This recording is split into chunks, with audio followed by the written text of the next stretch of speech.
마태복음 7장 21절부터 29절입니다. 오늘 본문의 배경이해입니다. 앞서 7장 15절부터 20절에서 말씀하신 거짓 예언자에 대한 부연 설명입니다. 이를 통해 예수님은 자신의 가르침에 대해 제자들이 올바로 반응하고 순종할 수 있도록 요청하십니다. 특히 주님의 이름을 부르고 수많은 놀라운 일을 행하는 사람일지라도 주님의 가르침을 자신의 삶 속에서 실천하지 않으면 결코 참 제자가 아니라는 충격적인 사실을 말씀하십니다.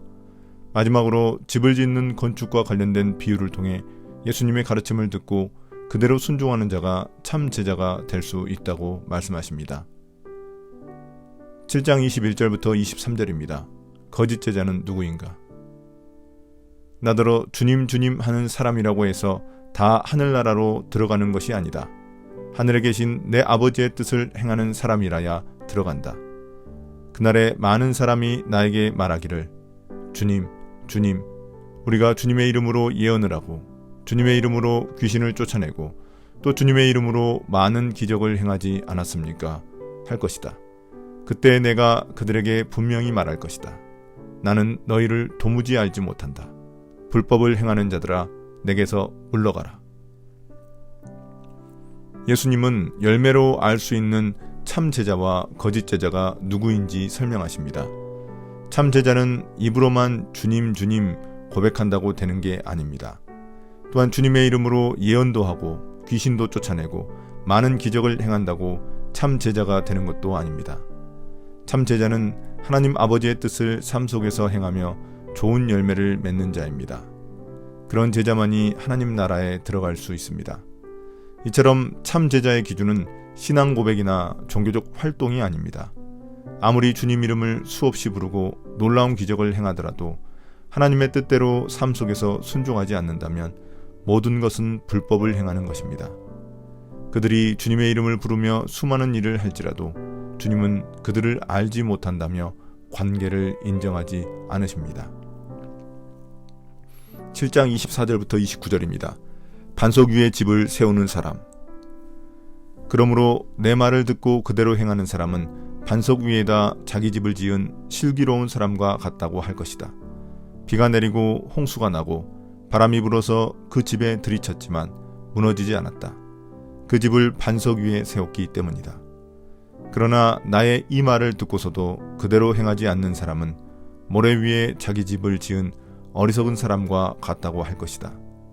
비가 내리고 홍수가 나고 바람이 불어서 그 집에 들이치니 무너졌다.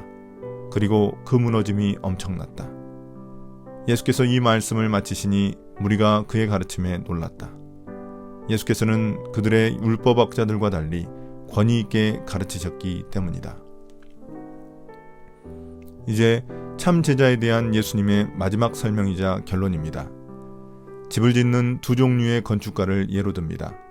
한 건축가는 반석 위에 집을 짓는 슬기로운 사람입니다.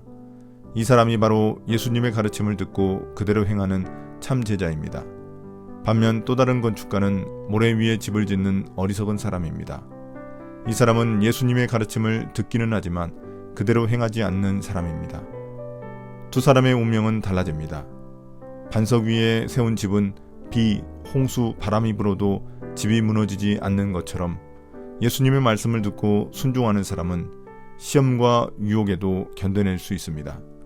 반면 모래 위에 세운 집은 비, 홍수, 바람에 집이 무너지는 것처럼 예수님 말씀을 듣고도 불순종하는 사람은 시험과 유혹을 견디지 못하고 결국 멸망의 심판을 피할 수 없습니다. 오늘의 묵상 포인트입니다. 첫 번째, 참 제자는 예수님의 가르침을 듣고 그대로 순종하는 사람입니다.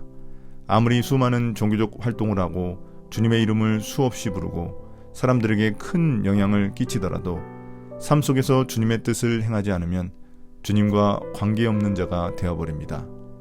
무서운 것은 자기 자신도 속일 수 있다는 것입니다. 우리의 삶은 어떠한지 생각해 봅시다. 두 번째, 반석 위에 지은 집과 모래 위에 지은 집의 차이는 말씀을 듣는 것이 아니라 말씀을 행하는 것입니다. 주님 가르침에 순종하는 자만이 모든 시험과 유혹을 이겨낼 수 있습니다. 그래서 내 신앙의 진정한 실력은 시험과 유혹을 겪을 때 알 수 있습니다. 오늘의 기도입니다. 주님, 말씀을 듣고 실천하는 슬기로운 사람이 되겠습니다. 시험과 유혹 앞에서도 굳건히 믿음을 지킬 수 있게 도와주십시오. 예수님 이름으로 기도드립니다. 아멘.